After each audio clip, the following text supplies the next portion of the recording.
You know that moment when your heart is pounding so hard in your chest you can't tell if you're about to faint or throw up? That was me, standing under the blinding studio lights, clutching my boyfriend's hand as the confetti fell.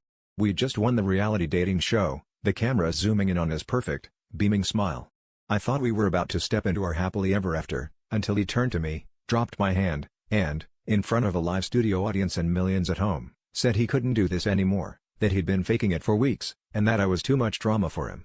My knees went weak as the crowd gasped and the host's jaw literally dropped. What nobody, not even him, knew was that I stopped loving him long before the finale.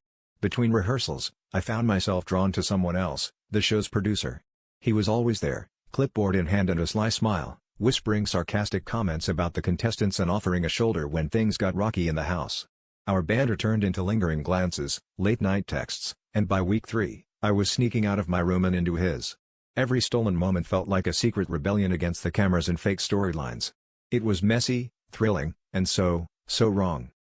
When my boyfriend dropped his bombshell on live TV, the producer was watching from the wings. I caught his eye just as the cameras cut to commercial, and in that instant, I realized I wasn't devastated, I was relieved. The public humiliation stung, but it was nothing compared to the months of pretending and the guilt gnawing at my insides.